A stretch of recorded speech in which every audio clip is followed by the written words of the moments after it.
everybody. Welcome back to Rework It. Hi, Jesús. How's it going? Hey, Kladi, how are you? Pretty good, thank you. Can you hear me? Fantastic. Yes, I can hear you fine. Let us know in the chat if you can hear us as well.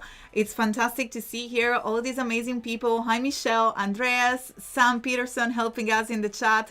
Nice to see you, everybody. RB, what's up?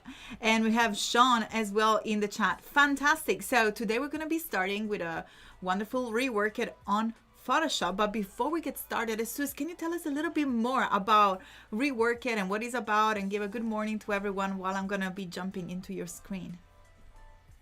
Yeah, definitely. Well, first of all, welcome. Good morning, everybody. Good to be back here at another Rework It. I hope that you're having a wonderful Wednesday morning or evening if you're in Europe like Kladi is. Oh, am I a bit low, Sean? Let me see if I can get this. Or I think it was on your end last time, Kladi. The volume, because I should be again. pretty good on my end. And just in case it's me, I'll just bring the mic closer. But You are it at the should be. maximum volume that I can possibly. But yeah. I'll just speak a little bit louder there, Sean. But yeah, I just hope that everybody's having a wonderful Wednesday. It's like I was saying, it's a beautiful morning in the San Francisco Bay Area. How are you in the UK, Kladi? Is it a nice day today, or is it? It started like a nice day. It was kind of sunny, kind of warm, which is unusual, as you probably know, for this area of the world. But now it's raining. So what about you? How is the Bay Area? And let us know, of course, in the chat where you're watching from. We're always super excited to see how international the chat is. Yeah, definitely let us know where you're watching from. But anyway, like you were saying, Kladi, let me introduce Rework It for those of you that have not seen it before. Rework It is a show where you get to submit your work, and Kladi and I work on it together, or not together. I'll work on a Photoshop file, and she may throw out her inputs, of course, and then she works on Illustrator and InDesign files. And that's what the show is about: us taking your work and giving you tips and ideas to hopefully improve the work, and we can all learn together. And this is the screen that you're looking at behind us now is iamkladi.com/reworkit. This is the webpage where you go and submit your work. So you can go into this button here that says submit your design. You can click on that and fill out the form so that you can submit your work to us. It's very easy to do. Email, name, Behance profile, a data consent agreement, and you have to let us know what apps you use. You probably use more apps than this, but that's okay. You can let us know in the comments section here if you like, but specifically you can check these boxes and hit submit, and hopefully we can get to your file. Absolutely. And I just wanted to say real quick, the URL is iamkladi.com/reworkit. That's that page that we're seeing here on Jesús' screen. And also the amazing Sam Peterson has shared the link in the chat. So if you're looking at the chat, you can now click on that link in order to submit your file. And if you're watching from YouTube, make sure to head on behance.net/live so we can read your comment live. And by the way, as I say all the time, this is a safe space for you to ask questions and for us to learn and to grow our skills together. So feel free to take advantage of the chat and ask any question you want to me and Jesús in order to improve your workflow as well. That's right. So I was looking at the chat and seeing where people are from. We have Michelle from Montreal, Canada. Hey, Michelle, good to see you as always. Yeah. So thank you so much for joining us. We have Viola watching from an igloo in stormy NYC. Oh, wow. Is it that cold in NYC right now? You know what? I forget how spoiled. I mean, it was raining, I think, yesterday morning here in the Bay Area. And then by the afternoon, it was sunny. So, like, I'm just so spoiled that I don't have to go through snowstorms and things like that. The weather there is pretty warm and beautiful, isn't it? Like I said, not always, but sometimes it could be, it could be raining in the daytime, and by the evening, it's nice. And then we have Atlanta. Jay from Atlanta. Nice. Hey, Jay, New York City. Fantastic. So let's start with Photoshop today. Everybody ready for some Photoshop?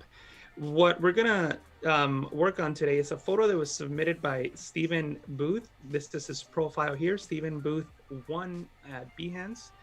And Stephen, as you can see, he has a really cool quote here. He's a technical data and business analyst by day and an aspiring photographer and doodler. Just because I can't draw doesn't mean I won't draw. I love that. You know, just because you don't, you know, clearly he's doing it for fun. It seems like it's his passion, and he's got his nice little doodles here. It looks like he's following along with Kyle T. Webster. He has this one here called Kyle T. Webster Made Me Do It. So it's great, you know, like you can have a completely different day job, but if Photoshop, design, or you know anything like that is your passion, then there's no need to not do it. You should do it, even if you don't think you're good at it. Just because you can't do it doesn't mean you shouldn't do it. So I like that quote. And also, that's the way to But improve, yeah, isn't it? By trying. yeah, that is a way to improve. And he submitted a photo today, actually, or not today. He submitted it. Oops, I thought I had it open. This is a photo he submitted, and it's just a JPEG.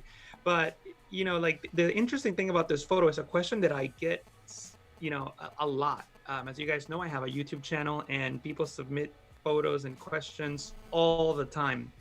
And one of the questions that I get asked the most is, I took this photo, how can I make it high quality? How can I make it better? It's a terrible photo. How can I improve it? Unfortunately, the answer many times is, you know, you can't really do that much.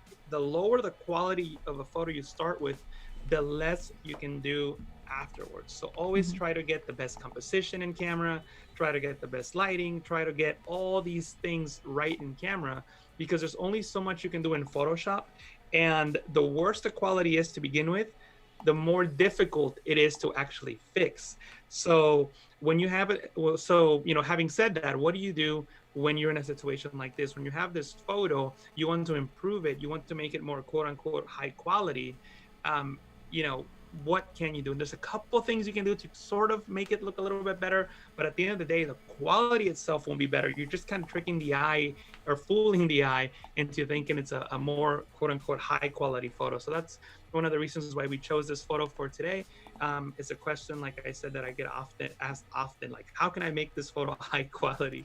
So we're going to work with a couple things that you can do to hopefully make. Yeah. Sorry to interrupt you. Before you get started, I just wanted to quote exactly like the specific concerns that Stephen had on the photo, which are mainly on the lighting and the colors, because he said, is it rescuable? Should I retake it, or can you rework it? So that lights and colors are the main concerns. Well, retaking it would be ideal, but yeah, I can see why he's saying that. If you notice on this person here, there looks like there's a light source that's hitting her arm and also hitting part of her face.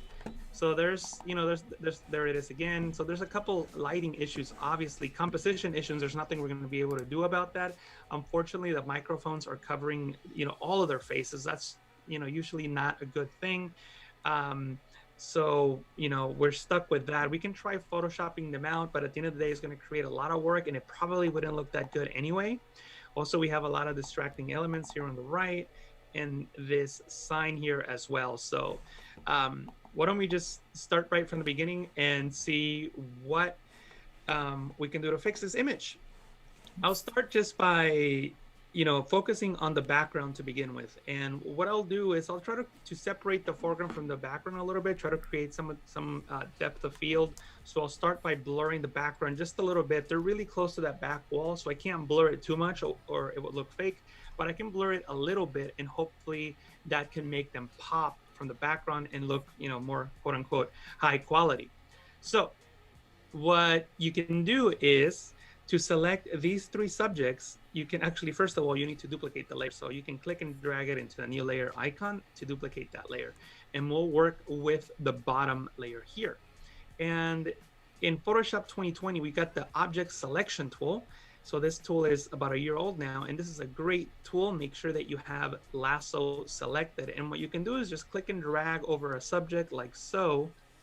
And Adobe Sensei, which is Photoshop's AI, will make a selection out of the main subject in that area that you defined. And the selection is not perfect, but that's okay. I'm going to now do this other side here, or this other person. I'm holding Shift, by the way, as I click and drag to add to the selection. There we go. And I'll do one more. Again, holding Shift and clicking and dragging around the selection, like so. And this is pretty good just for clicking and dragging, you know, around the image, not much work.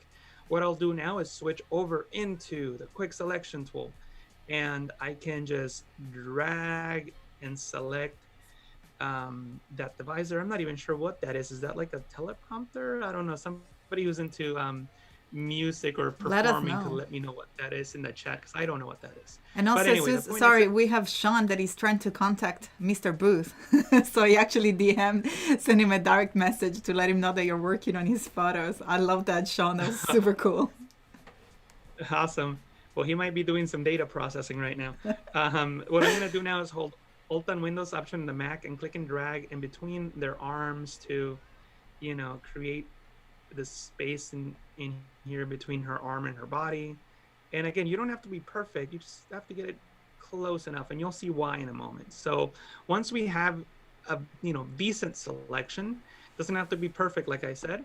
What you need to do now is expand the selection, because what we're going to do is use content aware to actually remove them.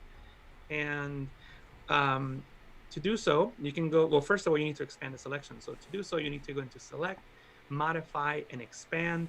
I'll expand it by 6 pixels because I'll zoom in so you can see. I want a space in between the edge of her body and the selection. So it's like a 6 pixel gap, and that's what I want. Next, I'm gonna go into edit, content aware fill. And you can see in the preview window my results on the left. The fill doesn't need to be perfect. The only thing you need to watch out for are the edges. So I'm not liking the blue sign here, but I can remove that. Notice how I have this minus icon selected in the options bar here with the brush tool selected, and I can just paint that away. So Photoshop doesn't analyze this sign and use pixels from that sign to fill the rest of the image. So you can see how that's going to remove that area, and it looks fantastic, I think. Again, it's not perfect, but I think this will work. I'll press OK, and Photoshop removes the women from the image, which is exactly what we want for this step. And actually what I'll do now is, in case I need it, I'm going to save that selection. I'm going to go into the channels panel, create a new channel, and fill with white to save that selection. So if I ever need that selection, I can just come back into the channels panel and load it. And what I'm going to do now is just fix a few imperfections here. The edges, like I said, is the most important thing. So I'm just going to click and drag with the patch tool and just make sure that there's no harsh edges like we see here. So I'm just clicking and dragging around these imperfections and then just sampling from another area. Very, very simple tool to use, and it gives you fantastic results. Yeah, so this is all I'm doing here, just making sure that there's no noticeable edges. Perfect. And these smaller ones are really not that big of a deal because we're going to blur the background, so hopefully they won't be as noticeable. What I'll do now is convert this new background into a smart object. So right click, convert to smart object. The smart object is a container that allows you to adjust layers non-destructively. You can apply adjustments, distortions, filters, and transformations, and always change them. And you can also change the content inside of the smart object by double clicking on the smart object thumbnail. It opens it up in a new tab. But anyway, so now that we have this smart object here, I'll enable this top layer, and I'll just call it foreground because this is going to be our foreground. And we need to bring back that selection. You know that selection I saved earlier in the channels panel? I can load it one of 2 ways. I can hold Control on Windows, Command on the Mac, and click on the channel thumbnail to load it. Or if you remember what channel number you're on, number 6, you can press Control Alt and then that number 6. So Control Alt 6 and it'll load it. So if you're in the layers panel and you're doing something else and you know that that's channel number 6, Control Alt 6 and it just loads it. So you can save a selection, work on your project, and then just keep in mind what number in that channels panel that was, because you can save one selection, obviously, right? So you're working, you want to load it, you don't even have to go into the channels panel. Control Alt and then that number, in this case 6. That's Command Option and the number on the Mac. So with that layer, with the women selected, all I'm going to do is click on the layer mask icon to create a layer mask. Then I can go into filter. Probably the best way to do this would be using the blur gallery, using the tilt shift, but in this case, since we can't see their feet, it's really not that important. The reason that I like using tilt shift for this is because we can create a gradual transition from sharp to not so sharp. But in this case, it really doesn't matter. So I'm just dragging this down below their feet here. So something like this. And then I can just increase the blur like so. And I don't want to go too far because then that looks way unrealistic, right? So just a little bit, just to create just a little bit of depth of field, something like that. And I'll press OK. And there we go. What I'm going to do now is, we can continue working on the background forever. But one thing I should mention is that once you get to this point, you can double click on the smart object, and then you can just make other adjustments. For example, we can remove all these distracting elements back here. So we can just, make a selection right about here, and then press Control J on Windows, Command J on the Mac to copy the contents of that selection. Control T commands you to transform, right click, and flip vertical. And then I can just move this right about here and maybe stretch it a bit. Jesus, we have Kaylin Simpson that just joined and said, I just joined and wow, how did you do that? Which part, Kaylin? But yeah, if there's anything you need me to clarify, let me know. But anyway, I can close that out of the smart object. And like I said earlier, the smart object is editable. So I can replace the contents inside and it will update on the image. The one problem I'm seeing now is that this area might be just a little too bright now. So what I could do now is just create an adjustment layer and then select the color there and just paint with it. Did I say an adjustment layer? I meant to say a blank layer. But anyway, and then set it to multiply and maybe reduce the opacity a little bit and maybe even blur it. Filter, blur, Gaussian blur. And I know I'm going super fast, but these are recorded and I want to try to show as much as possible. So I'm just trying to create a little bit of a shadow there. I know it's not perfect, but that'll do for now. And there Fantastic. We go, a little bit of a shadow. I also wanted to say hi real quick to RB and Alberto. I've not seen you in the chat for a while. Also Caroline, Anime, and everyone else that has been joining us while as you were doing this amazing work. And as Sean was suggesting to everybody, if you see all these amazing things that Jesus is doing, you can always watch the replay and you'll find it here on Behance as well. So thank you so much, Jesus. Definitely. Yeah. Before I move on into color, because I know we have 10 minutes or something, but the one thing I want to mention is, like I said earlier, the mask is not perfect. You can see that the mask is not perfect, but that's okay. See, masks are editable. So I can select the layer mask here, select my brush tool, and I can use the left and right bracket keys on the keyboard to resize my brush. Those are the keys next to the letter P in North American keyboards. And then you can paint with black to hide areas of the background that are showing, like in this case here. And obviously take your time. I'm going fast, obviously. Oh, here's a trick for you guys. You can click once and then hold shift and click again, and Photoshop will create a straight line between the 2 points. So sometimes what I like to do is just click and hold shift, and I just just do this to get a smoother edge. Obviously spend your time making those selections. If you come across an area that for example, probably, let me see if I can find one. If not, I'll make one. Couldn't find one. But if you find an area where Photoshop didn't do a good job in the selection, you can just paint with white to reveal those pixels. See that? So this is why we remove the women from the background image, so that there would be no ghosting effects, no halos or anything like that. And we have the flexibility to paint on the layer mask with black and hide pixels, and we wouldn't see the blurred pixels of that object in the layer behind. But there you go. So the next thing that you want to do is work on color, right? Actually, before we work on color, let me just crop this, because that's something that you may want to crop it just so that you can focus more on your main subjects. And I can just crop it right here, or maybe even lower, just so we can really focus on these women. They're about to, I assume, sing.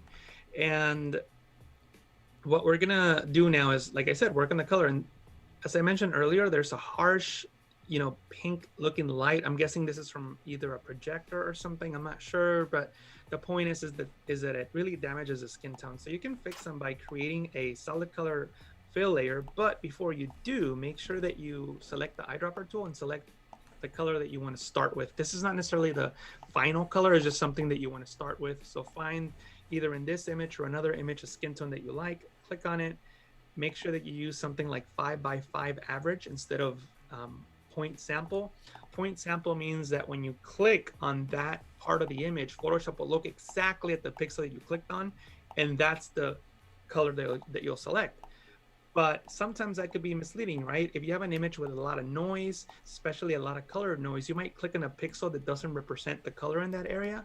So sometimes I recommend using 5x5 because Photoshop will take a 5x5 pixel average of all the colors in that area. So that gives you a more accurate result. So anyway, so select that color and then create a solid color fill layer, press OK, press Control-Alt-G on Windows, Command-Option-G on the Mac to clip the fill layer to the layer below. And then you can change the blending mode to color. And then you can select the layer mask and click on invert or press Control-I, Command-I on the Mac to invert. And all you have to do now is simply paint with white on the layer mask to reveal the color. And you don't have to worry about going over the lines much because, well, in this case we do because there's a shadow, but on the area on the side that doesn't really have a shadow, you can go over the line because the person's the foreground layer mask is controlling the edges there. So you don't have to worry about it too much on that side. On this side, I have to be a little more careful because there's a shadow, but I think that you get the idea. And again, I'm going fast, but you can rewind, and obviously you're gonna have to excuse some of my imperfections here. But anyway, so I'll double click on the hand tool to fit the image to screen, and you can see the before and the after. See that, how that fixes the skin tone a little bit? And I never really like leaving it at 100%. I always like to bring it back maybe to about 80, just so that, there's some variations in colors, even though they're subtle. And I think that just looks a little bit better.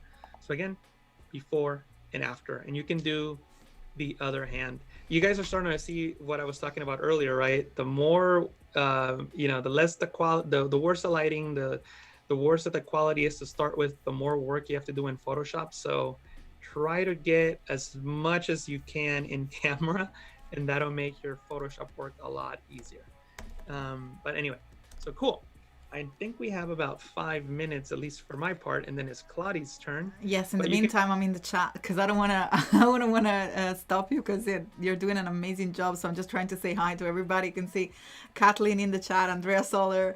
Hi, everybody. I wish I could say hi to every one of you, but Jesús is doing such an amazing job, and everyone is loving your tips. Your tips, I would say. Awesome. But yeah. So anyway, so I'm just doing a painting here, so you can see the before and the after. You can see it's a subtle effect, and it might be too strong on her neck, and you can go in there and reduce it by painting with, I'll show you instead of just telling you. So I switch over to black, and I can just paint over like her neck, like so. So I paint it away, right? Then I can go into edit, fade brush tool, and I can fade that back in. See that? That's what I had before, and maybe fade it a little bit like so that it's not completely covering her neck, and there's some variations in skin tones. But anyway, and obviously you would do the same thing for all of them. You can do the same thing for their dresses, even this, like for this, the gray area back here, you can change the color if you want to. Maybe do a complementary color, maybe do it like red or something. But anyway, the point is that you have options back here as well. We don't have time for that. What I'm gonna do now is select all the layers, all the layers, and you can do so by holding shift and clicking on the topmost and bottommost layers to select them all. You can see how they're all highlighted now, and I can right click and convert that into a smart object. The reason that I'm doing this is because I want to treat my composite now as a single image. So I can go into filter, camera, raw, filter, and just apply some camera raw effects. You can adjust now the contrast of the image, the shadows and highlights, maybe add a little bit of texture so that the detail, maybe their hair is the only areas that really need detail in here. Um, maybe increase the clarity, which is contrast in midtones, vibrance. In this case, I don't want to add too much vibrance. It's not going to look that well because I didn't really adjust her arms, and you can see like her arms are looking really pink, but you can compare that to her arms here, the woman in the center, um, after I did the color adjustment. So if we were to apply the same or a similar color adjustment to her, her arms would look better. But we didn't have time for that. And then do a little bit of sharpening as well. And I'm going to also go down and I can adjust the color mixer. From the color mixer, you can control some of the colors. For example, I'm going to go into the color section. I like that better. And I can select, for example, the blues, and I can adjust the blues in the image. See that? More saturated, less saturated, and maybe brighter or darker. I can do the same thing for the oranges and all the different colors in the image so that you can get the result that you want. In this case, I'll bring the reds down a little bit. If I increase them, notice how much red there is in their skin tones. So I can probably just reduce it a little bit so they're not so red. And of course, I'm going to add a little bit of grain because we blur the background. So the blurry background looks too digital. And I like to add just a little tiny bit of grain so that it doesn't look so digital. It looks more like film. And I can decrease the vignetting to add this dark shadows around there, something like that. And I'll press OK. And this is what the result looks like. Let me go into Window, History, and I'll click on this little camera icon to create a snapshot. And you can see my original image here. And let me just move my history panel so you can actually see it. And I'll zoom out. That's the original image. And this is the result. Again, it's you can do a little bit better by spending a little more time, but getting it in camera would be the ideal. So that's why we work with today's photo, just to show you guys that Photoshop is amazing and we can make it look awesome, and we can replace the background and do all sorts of things. But at the end of the day, if you take photos thinking, oh, I'm just going to fix it in Photoshop, it could be really time consuming, difficult, and the results won't be as good. So try to get as much as you can in camera and then enhance those good results in Photoshop. Fantastic, Jesus. Thank you so much. There were so many amazing tips. And I was just wondering, did you get used to the new camera raw? Yeah, I like it much better. Yeah, I like it much better. For those of you that are wondering what Kladi's talking about, Camera Raw is this thing here. And it used to look a lot different. It used to have buttons here on the top left, and it was just it's the same panel in terms of what it can do, except for one new improvement, the color grading. That's new, and that the old one didn't have that. It had a version of that, but not the same. But the point is that it's completely redone in terms of how it looks. The interface is different, and I like it better because it resembles Lightroom a lot. Lightroom, the cloud-based version, not Lightroom Classic. I guess it resembles Lightroom Classic in a way as well, but more Lightroom CC. But the point is that I since I'm so used to Lightroom, it made sense that this also resembles Lightroom. Also, Sus, we got requests for removing the mic or face. I think that would require a lot of rework it. This one would be really difficult because we can't see much of her face. This one would probably be easier. This one's middle ground. But I mean, if you really wanted to remove the mic, I mean, the only real thing you can do is select, her face, and I'll place that on top like so. And I duplicated those pixels, by the way. And then, just try to match it as best as you can, with the other side. You're gonna have to do some distortions, obviously. But, this goes back to what I was saying, right? Like, if you can't get it in camera, then this is gonna be your other it's gonna be the solution to your problem, and that is it's gonna take a lot of work to make it look good. I don't know how good it'll look in this short amount of time, but well, actually, you know what, this is what I'll do. Actually, I'll erase it all, and then I'll just come back and paint with white on areas that I think need it. But you see the problem here, like the lighting is different. I would have to come in here and keep adjusting it even further just to get a good result. But what I think that you're showing us is that Photoshop has got the power and it's got the tools, but of course it's the problem solving, because I wasn't even thinking of that. I was thinking of trying to do something different when you approach that, and your approach on duplicating the side and trying to work with the symmetry of the face right away blew my mind. And I think that that's where the practice comes in order to support you with finding new problem solving techniques. And that's why this session and Rework It and overall the amazing Adobe Live is so useful to try to think smarter and work smarter with these amazing tools. So fantastic job. I think that's a great I guess that once you zoom in, like, you can probably get away with it. The other thing I didn't have time to work on would have been the red eye removal, but you know, you can just create like a new layer, select. Also, I mean, I don't think her eyes are probably black, but still, we can probably just remove that color. It's probably too dark, but anyway, just keep adjusting it. Photoshop does have a red eye removal tool, this one here, that like I've rarely used, but you can use it by duplicating that layer, because it's going to be a destructive effect, and then I can just place that on top here, and then, you know, click on that red eye there, and see, like, it didn't do that good of a job. It made her there we go. You can make a selection, and you know, it removes the red eye. See that? But I would rather just do that by hand with a layer, just like I was doing before. And then if that's too dark, you know, then just keep adding adjustment layers and things like that to remove the red eye if after you desaturate that area it's too dark. And then she probably, I mean, I don't know what color her eyes are, but you know, probably I would assume just by the way they look now, they're probably like bluish. So then I would come in here with another color and then just do that's obviously too intense, but you know, we can bring that back down to something that looks natural. And this is looking way too dark, so I can just make it darker like so. And obviously, you know, you will have to keep working with it till you get it right. But see, again, this goes to show that the worse the image looks in the beginning, the more work you have to put in later on. I'm not so happy with that, but you know, maybe in this view where it's like, you know, much smaller, it looks okay. I think it's amazing because you've done it in 2 minutes, like literally 2 physical minutes of time. You found the solution for it. So I think it's amazing. And RB is saying now she has a mic behind her here. RB, of course, yes.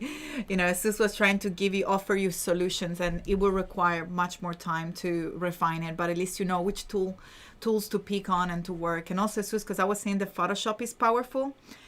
Bill is saying that Sus also has the power. Absolutely. And Carol definitely. Sorry. No, I was just saying, no, definitely. Photoshop is very powerful. Carol, I'm just going to do a really bad job here.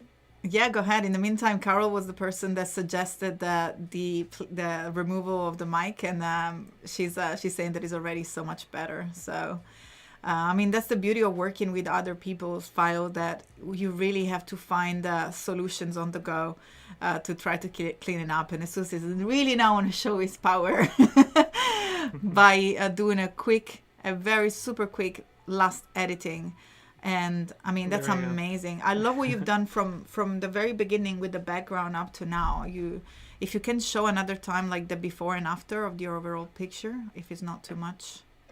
Yeah, so I'll go into window history, and I'll do another snapshot so we can compare. So this is the one with the mic. This is the original, and I'll put this here again. Thank you. There we go. That's crazy. All right. Fantastic. Thank you so much, Jesus. That was so mind-blowing. Welcome everybody that is joining us, George and Golden Rose. I've seen other people joining us. I've seen Dorina that he was saying I joined late. Don't worry, we're super happy to have you here. And also we're gonna start with InDesign tomorrow, and I know that Dorina submitted some files in the past that are gonna be useful for everybody to see. Before we jump into Illustrator, I just wanted to remind everybody that we're just kicking off a fantastic busy day here at Adobe Live. In fact, after us, I saw it before in the chat, Kathleen Martin is going to follow with the Photoshop Daily Creative Challenge. And then we have Photoshop and Lightroom Adobe Live with Farha Manley. And then we have Paul Trani with the Illustrator Daily Creative Challenge, and more with brand identity, Illustrator, and Photoshop. And that's just everything that I'm reading just below us into the schedule. You can go ahead and check everything that is coming up in the day. We have another Daily Creative Challenge with Howard Pinsky, Draw Along with Kyle Webster, and another illustrated portrait. So it's a very busy day here at Adobe Live. I just want to make sure that we reminded everybody of this wonderful opportunity of learning together here in this wonderful, wonderful safe space. And I'm going to jump into my screen right now because I want to remind everybody that has just joined us how to submit your file. Make sure to head on iamkladi.com/reworkit in order to submit your file. I know that Jesús already showed it in the beginning, but I really want to make sure that everybody knows how to submit your file. We are specifically looking for Illustrator and InDesign file. We have a very much higher quantity of Photoshop files, although please feel free to submit Photoshop file. If that's what you do, that's completely fine.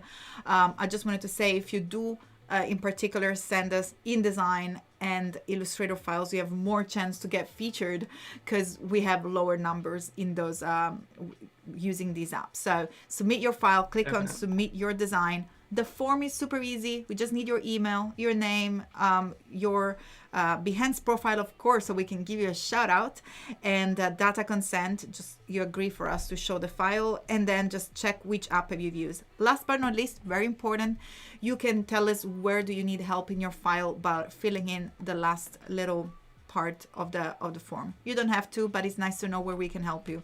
And if you just want us to have a look at your file and you want to show off, feel free to share it anyway, because I'm always super happy to show your work, your hard work. And here we have an interesting one. So I already jumped into Shafi. I don't know. I hope that I pronounce your name right. We're talking about the work that was featured here into the cover of today's show. And Marianne is asking, where can I find the daily lineup of these videos so I can plan my day around them? So Marianne, if you just look just below us here, there is a wheel that is called schedule. And those are the videos that are going to follow right after us. So again, Kathleen Martin is the one that will come just after us. And then if you keep scrolling on your right, you'll see the other videos that will come up during the day. Fantastic. So we are here with Shafi. You are Rahman. I hope, and I'm sure that I mispronounced your name, but I hope that I said it as closest to the correct way. And here is his work. And I found that we do not have the work that we're going to be showing today in his Behance profile, although what he shared with us while he was sharing his work, and I'm just going to go real quick right away in Illustrator so you can see which artwork I'm talking about. It's this little TV with some text inside, and of course everything is in vector and some textures as well. But what I was finding very interesting, and that's why I kind of jumped on it when I talked about featuring your work.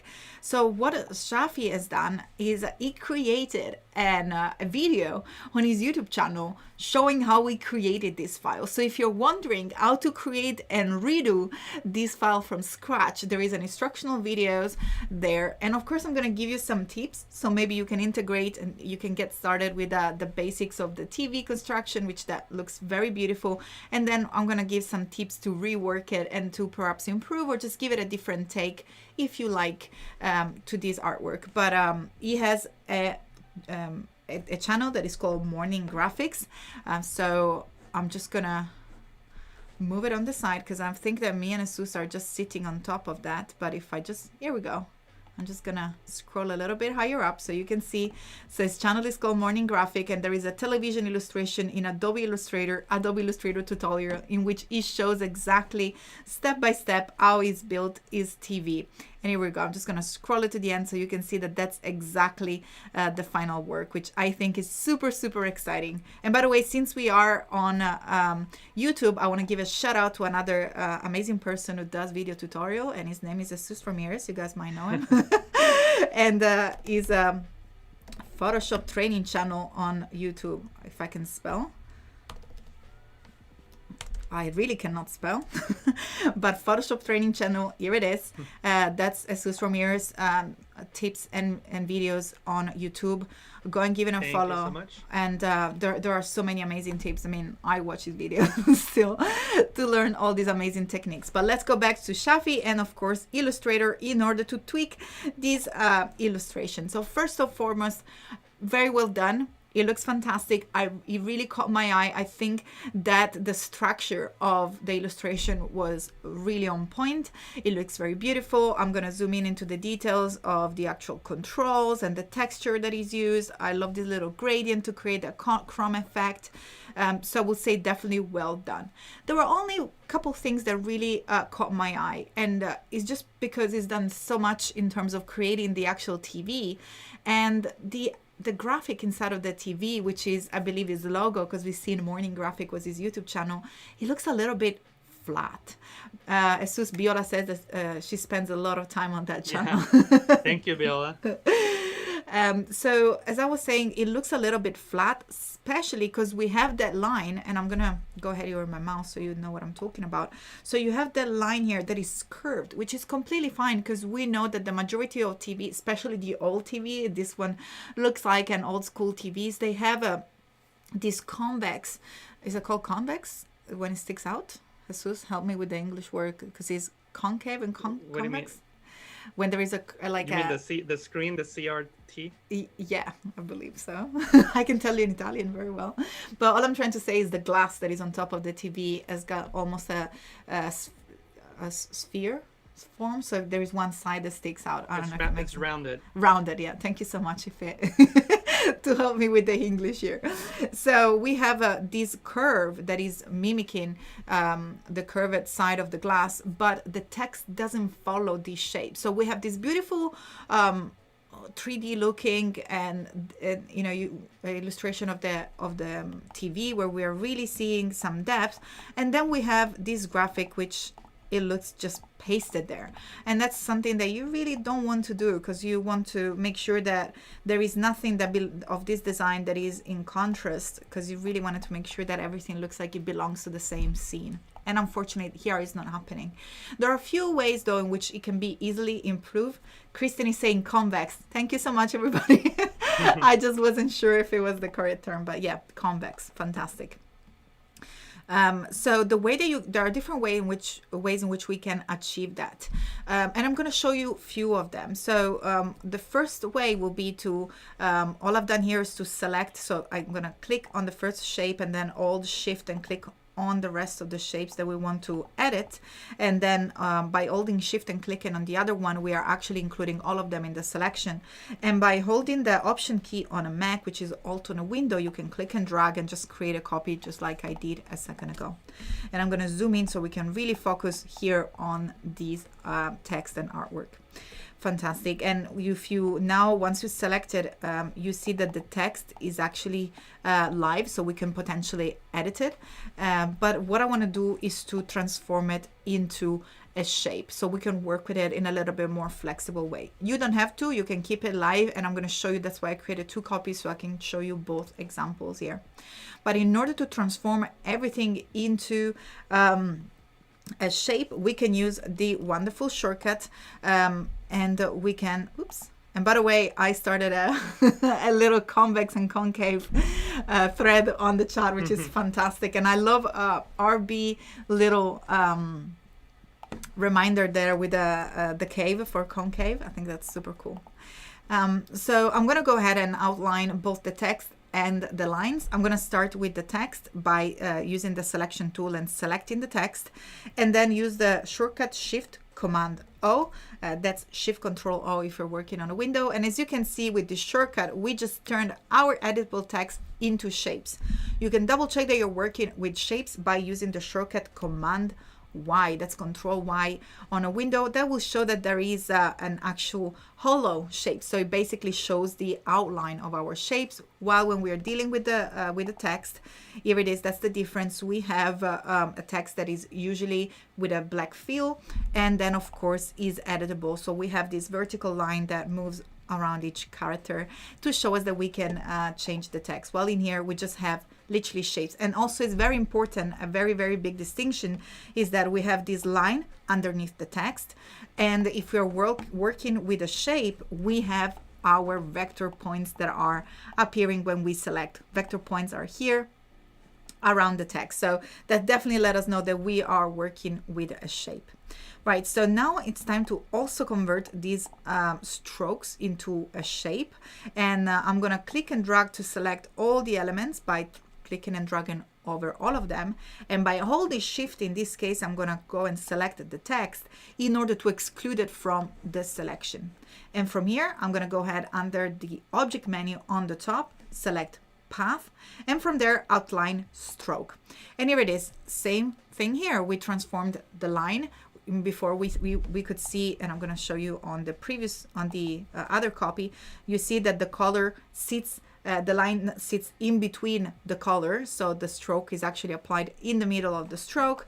And in this case, we have the strokes that actually are outlining the shape, and that let us know that we have achieved our transformation from a stroke to a shape.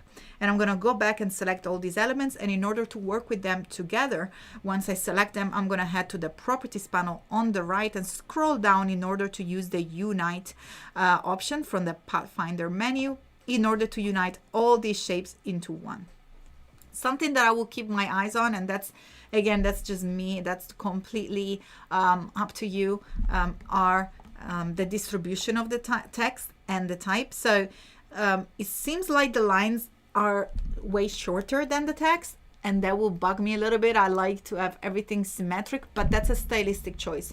So also that's your logo. I don't want to play with it too much, but if I have to be completely honest, the way that I would have done, and that's I think the purpose of Rework It, to have another opinion of your work, is to press Command R or Control R in order to trigger the rulers. Really zoom in into your work so you can place the ruler right there at the end of your path. And then I'm going to use the direct selection tool by pressing the letter A on your keyboard or simply selecting the white arrow from the toolbar on your left, and click and drag over the shape just to select the anchor points that you want to edit. And I'm going to do that at the top by holding shift, also at the bottom, and simply drag them by holding shift. And the reason why I'm holding shift is because you can see once I drag them, they stay in the same position, or you can move them by a set degree. Otherwise, if you just drag them around without holding shift, you end up modifying and changing the line, and we don't really want to do that, at least at this stage. So that's the way that I will do exactly from the other side. I'm going to use the ruler just so I have a little option here from my side and see exactly where is the end. And by the way, zoom in really, really close, because you really want to hit the edge in order to make your work more precise and more on point, since we're making and we're taking all this effort in order to get the size and the edge looks the same. There's a question from Dorina. She's asking, is outline stroke the same as expand appearance? Oh, I love this question. I'm actually working on a tutorial that exactly falls on these little details. So Dorina, it depends. Expand appearance is a little bit more in details when you go and expand an appearance. Let me show you real quick. So if we do something like apply a pattern, or let's say that we want to transform this text in a 3D text. So I'm going to go under appearance and 3D, and I'm just going to do something real quick here. I'm just going to click OK to whatever it is. So in this case, when we want to transform this text into a shape, we can expand the appearance, and it will work in a similar way. So the text will be actually become shape. So let's go ahead and see what happens when I go ahead and click on Object and Expand Appearances. It transforms the actual appearance, so the effect that was applied to our text, into an actual shape. So we can see all these 3D shapes have been applied. Once I create instead our outline, the outline stroke, which was outlining the shape of the text, bear in mind that the text live with the effect applied is that one that you see in this cyan color. So look what happens. I'm going to use exactly the same shortcut that I used before, Shift Command O, and the outline text at the moment is actually the one that was before live. So it doesn't really affect the shape. So I cannot go ahead and play with the shapes created in the appearance, but with the one created by the original text. So that's the biggest difference. I'm going to go back before and show you what happens when I use expand appearance. So the expand appearance, yes, it converts the object, the text, into a shape, but although it will take care to the actual appearance, effects, patterns, color, strokes, while the outline stroke, it will only convert the stroke itself into a shape. So that's the biggest difference between the two, but I think it was a really, really nice question. There we go. So I'm going to delete that real quick. I know we got a few minutes, so I'm going to jump right away to the advice that I wanted to give in order to give a little bit of a 3D feel. And before we do that, one really last thing, since we were talking about the logo, I will definitely, my eyes was getting a little bothered by the C and S kind of touching in a weird way. It looks like there is not enough room and they're kind of tight. In this case, I would just apply a little bit of kerning, which is the space in between two letters, rather than tracking, which is the space that is alongside the entire line of text, because the rest of the text, it looks fine. And that's got nothing to do with the Shafi work. Some types and some fonts just require a particular attention, especially when we have letters that have both ends like a C and an S that almost like, kiss each other. So we're just going to make sure that we keep it a little bit more apart, We need that 2-meter distance between each other lately. So you do that by heading into the character panels with the text selected, and then here you can start to change the actual kerning. And optical usually does the job, or you can also use auto, which is nice, and it just gives a little bit more room. But I know we got 1 minute, so what I wanted to show you in order to change these graphics and make sure that it works well with a convex TV screen is select your graphics and then head under the object menu and envelope distort. You can use make with warp. In this occasion, I will use click the style by selecting the drop down menu and select inflate, which is towards the bottom of the panel here. And then usually it comes up quite bold, so it looks a little bit off, a little bit too much. I will definitely bring it down to something just very minimal. It just needs to give the idea of the convex shape. We don't want to fully distort it too much.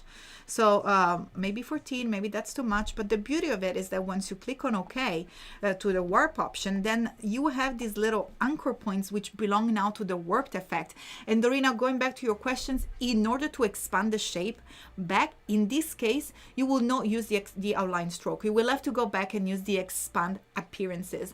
It also applies to stuff like warping, which I'm going to do in a second. But the beauty at the moment is that the actual bounding box is now controlling the warp effect. So if we go back into our direct selection tool, we can see these circular little dots, and we can perhaps move them in just by using your arrow. And at the moment I'm just doing, I will usually count it just to make sure that I move it in like 3 points or 3 points both sides. You just want to make sure that you are actually using the same number. So I'm going to do 3 from the top and also bring it up 3 from the bottom, and just give a little bit more of a cleaned up effect, so it's a little bit less extreme. I'm now going to move all the previous graphics that Shafi created, and I'm gonna replace it with the new graphics that I have created here. I would have probably gone, maybe a little bit further as well, just because the line of the convex looks like this screen is really sticking out, but I think we could go with this effect. And again, it's really subtle, but it really gives an idea that you are paying attention to details, which is very important for the work. And very last thing before we say goodbye, as I mentioned, if you click on the new warped object and go ahead to the object menu and click on expand, you'll be able to expand the object and the fill by clicking on OK. And here it is. We're back to our shapes. And if you want to apply another warp or edit the shapes color, you can deal with the shapes again. So now every change that you'll make, it take place on the actual shape themselves, not on the warp, because we have expanded it. But unfortunately, it's already time to say goodbye. Today has gone so fast. And thank you so much for joining us. As I said, look below here. We have a fantastic lineup with Kathleen Martin, amazing guest, Paul Trani, and Howard Pinsky with the creative challenges. We look forward to see you tomorrow. Don't forget to share your file by using the link iamcladi.com/reworkit. We want to see your files. And thank you so much, Jesus, for joining me here today. Yeah, thank you so much, Kladi. Thank you, everybody. It was great being with you today. We see you tomorrow, everybody. Thank you so much. Thank you, Sam, Sean. Don't forget to submit at iamcladi.com/reworkit. Thank you for the link, Sam. Fantastic. Bye, everybody. Bye.